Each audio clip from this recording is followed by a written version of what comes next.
Welcome back to the channel. I'm telling you, this is the story that is absolutely dominating the global news cycle, and frankly, it changes everything. We are talking about country X's jaw-dropping, unexpected military withdrawal from a highly contested border region. Now, why is this a massive deal? Because this move came less than 24 hours after some of the most intense, escalated clashes that we've seen in years, clashes that genuinely threaten to trigger a much wider, devastating war. We have to analyze the timing here. Just yesterday, the headlines were filled with fears of regional conflict expansion, potential international intervention, and the movement of massive amounts of military hardware. Today, the message is completely different. Country X simply announced they were pulling back all ground forces from the disputed demarcation line. And the world is collectively holding its breath, trying to figure out why and what comes next.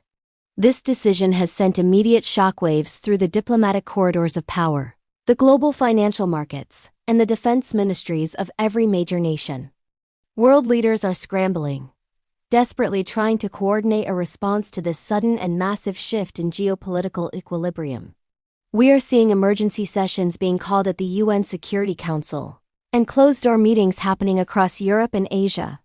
The immediate reaction from regional allies, particularly those neighbors who felt most threatened by the recent conflict escalation, has been one of confused urgency. They are demanding immediate, concrete action and ironclad security guarantees from international partners, worried that this withdrawal might be some sort of strategic feint. Or worse, a vacuum that could be exploited by non-state actors or rival powers. This isn't just about troop movements. This is about a fundamental rewrite of the global power playbook.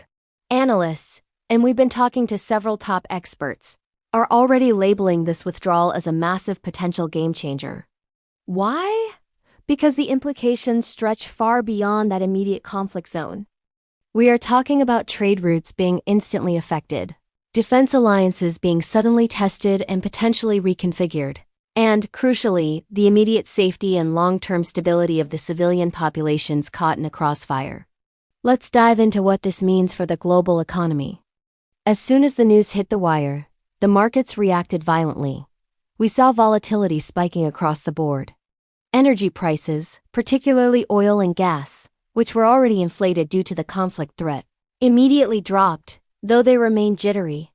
Commodity traders are unsure if this relief is temporary or permanent.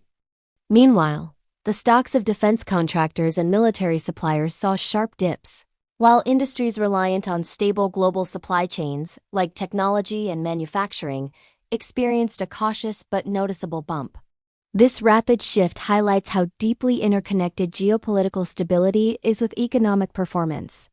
The question now for investors is whether to see this as a sign of de-escalation and long-term stability, or simply a pause before the next round of maneuvering. Now, shifting gears to the security angle, this withdrawal fundamentally alters the regional defense calculus.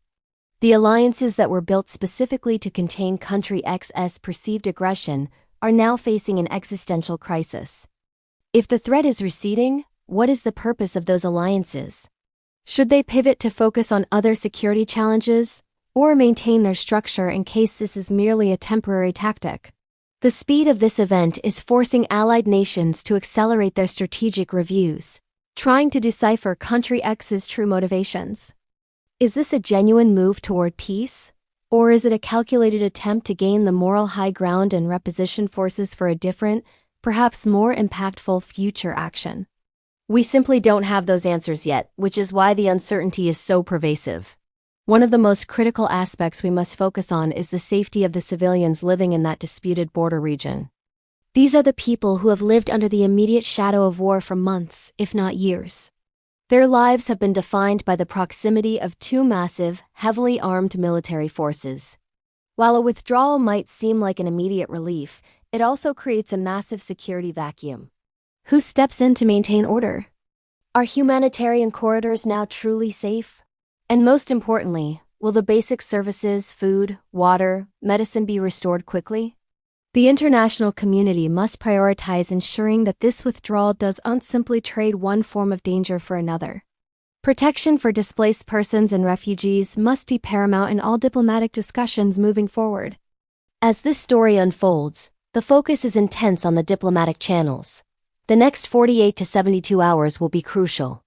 We are waiting to hear official, detailed statements from the leaders of country X explaining the rationale behind this sudden pivot. Will they offer concessions?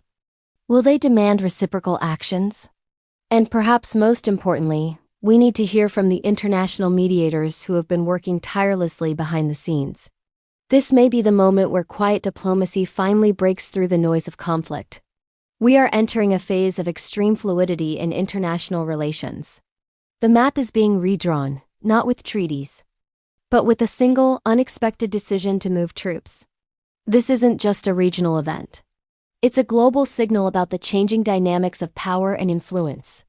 Keep your eyes on the market reactions, listen closely to the words of the analysts, and monitor those diplomatic channels. We will be here tracking every single development, providing you with the clearest, most comprehensive analysis available. Make sure you hit that subscribe button and turn on notifications, because trust me, this story is far from over. Thanks for watching.